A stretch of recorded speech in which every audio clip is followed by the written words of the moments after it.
IELTS'ning bittagina sectionini 1,660,000 so'mga qaytadan topshirish arziydimi?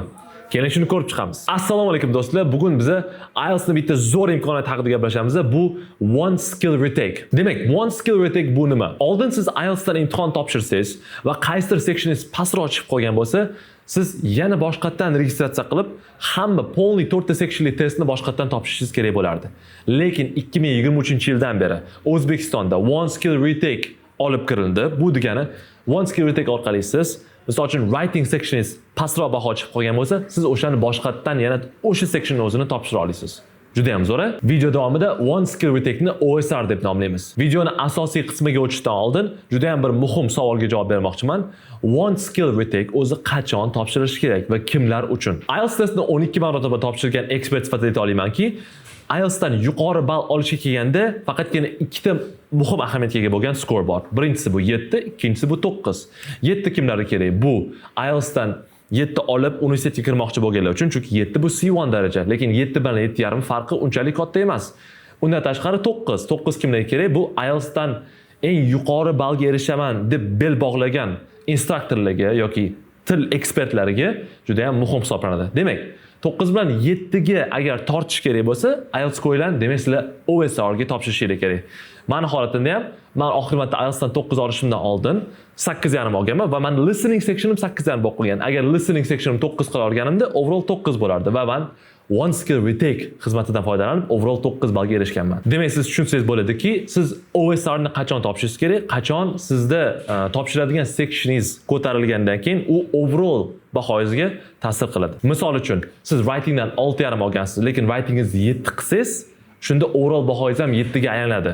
O'shanda One Skill Retake topshirishingiz kerak. Lekin agar siz writingingizni 7 qilsangiz ham overall bahoyingiz o'zgarmaydigan bo'lsa, demak it's waste of money, I believe. Yana bitta muhim narsa, bu siz One Skill Retake topshirayotganingizda qaysi section topshirayotganingizga ehtiyot bo'lishingiz kerak. Chunki misol uchun writing va speaking sectionlari 60 kun ichida ko'tarib olish sal qiyinroq listening readingga qaraganda. Shuni ham hisobga olib qo'yishingiz kerak. Endi bo'lsa videoni asosiy qismiga o'tamiz. Bu siz qanaqa qilib One Skill Retake ga apply qilasiz, ya'ni qanday shuni amalga oshirasiz, hozir men ko'rsatib beraman. Birinchi qadam, siz IELTS'dan One Skill Retake topshirishingiz uchun birinchi bo'lib IELTS topshirishingiz kerak. Agar siz IELTS topshirib bo'lgan bo'lsangiz, siz natijangiz chiqishi kerak. Va siz natijangiz chiqqandan keyin siz o'zingizni IDP yoki British Council veb-saytlarida akkauntingizga login qilib, rezultatingizni tekshirishingiz kerak.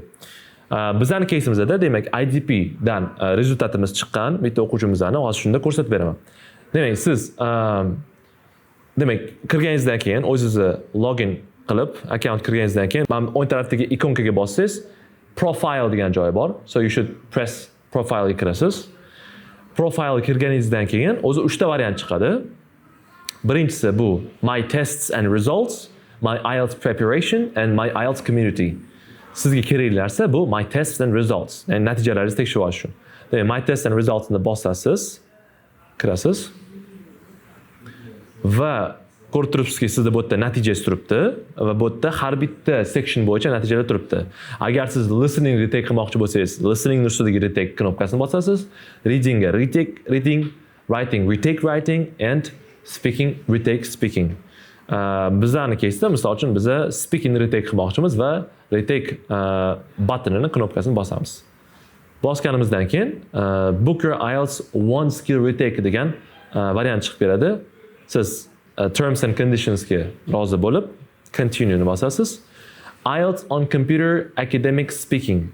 Demak, speaking Toshkentda bo'lishi ko'rsangiz bo'ladi, Toshkentdaligini va Find Session degan knopkani bosishingiz bilan sizda variantlar paydo bo'ladi. Demak, One Skill Retake uchun sizda misol uchun 1-dekabr kuni bizda hozir 10:20 da ertalab bor ekan. 1-dekabr boshqa joylarda ham bor ekan. Misol uchun men hozir mana shu ko'rsatib bo'ladi, narxini ham yozib qo'ygan. 1,660,000 so'm. Bugungi sana 25-noyabr. Shunga qarab. Demak, 1-dekabrdagi 10:20 ertalabki speaking retake ni select and continue ni bosaman.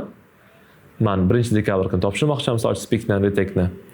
Va bu yerda demak personal information chiqib beradi. Mana bu yerda narxini yozib qo'ygan 1,660,660 so'm va siz confirm and proceed with the payment qizil knopkasini bosasiz, IDP da bo'lsa. Xuddi shunday qilib siz finally one skill retake'ga apply qilasiz. Oxirgi variantingiz how would you like to pay? Ya'ni sizni to'lov variantlaringizni ko'rsatishadi. To'lovni cash, IDP'ni o'ziga borib yoki bankdan yoki online payment, uzun bank yoki xazina приложениялari orqali siz payment qilsangiz bo'ladi. Reserve now ni bosasiz.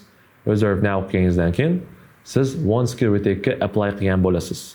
Demak, IELTSdan one skill retake bitta qismni qaytadan topshirish uchun qanaqa qadamlar kerakligini o'rganib chiqdik. Undan tashqari bizda juda ham ko'p IELTS tutorial videolar bor. Misol uchun pulni qanaqa qilib qaytarib olish IELTS topshirgandan keyin yoki qanaqa qilib breakdown request qilsa bo'ladi. Bularning hammasini sizlar tepadagi playlist orqali ko'rsanglar bo'ladi. Agar shu videolar foydali bo'layotgan bo'lsa, albatta like, kommentariya va share qilish esdan chiqmasin va iloji bo'lsa kommentariyada IELTSning qaysi sectionidan siz one skill retake qilgan bo'lardingiz. Shuni ham yozib ketsangiz yaxshi bo'lardi.